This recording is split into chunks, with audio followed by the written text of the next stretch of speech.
Hey everybody. All right, so I know we already went over how to make a drum beat, a bass line, and a melody, but in the lessons in the past, we kind of gave our students a pre-made bass line for them, right? Notes that sounded good together.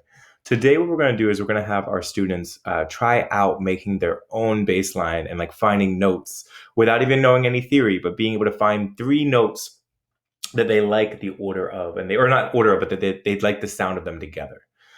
So when it comes to these lessons, I have my students bring up their keyboard or whatever synth bass line they're working with, and we get to work with whatever instrument we're messing with. So what I like to do is I like to tell my students to find an initial note they like. So in my case, I just mess around.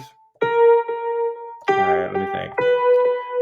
And I normally tell them, okay, I'm gonna start with M. I like that note. It's B, but for them on the keyboard, it's M for now. And then I say, try to find a second note that you like with it, either by going backwards or by going forwards. But whenever you play that note, make sure that you play it in relation to M.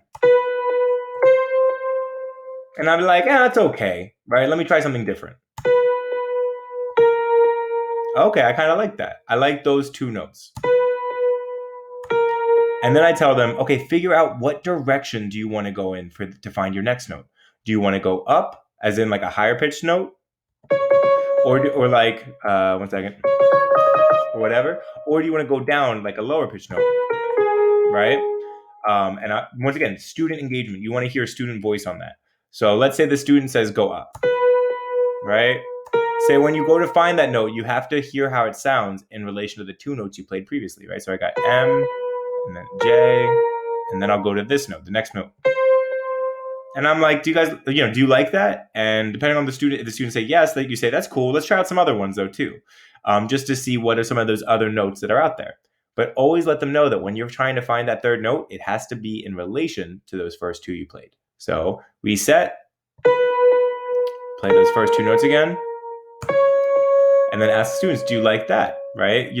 Walk through and make a beat together, right? Making a bass line together by literally going note for note, picking directions to go to, and trying out the next possible note you can play.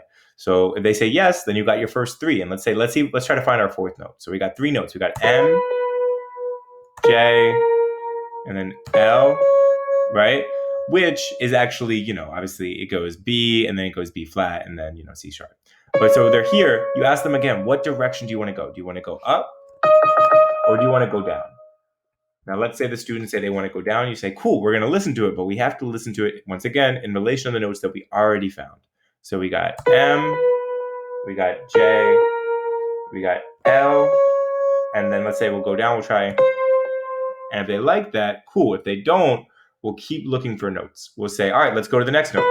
Okay, let's go to the next note. We can go down, right? And keep trying to find notes that they like the order of.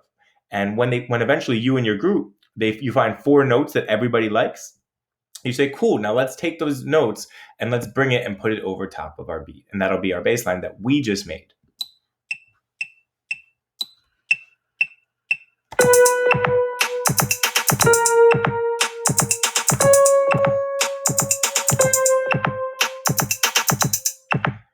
And once again, when it comes to making their own bass line, let them know, hey, you guys, or not you guys, but you can use any type of rhythm you want. But if you're not sure, play each note and count to four, right? Once again, try out different rhythms. But if you're not sure, play the note, count to four, and 1, 2, 3, 4, 1, 2, 3, 4, right?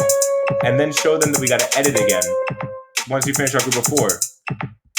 Once again, always be asking questions. Say, where does it end, right? Where does our last chord ring out? And eventually a student should say it ends around 5, it looks like. Okay, so we edit, we cut it, and then we show them how to loop it again.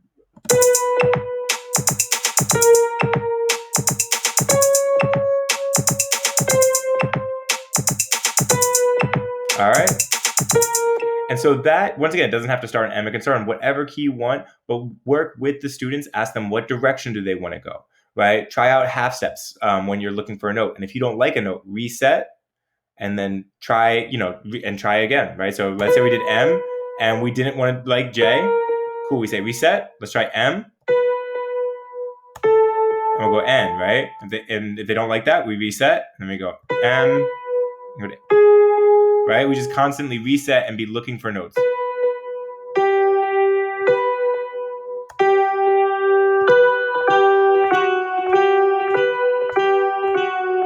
Right? And then just keep having them try like the way notes sound together using half steps. And if you don't like, to reset and keep building your bass line. Let me know if you have any questions. Thank you, everybody.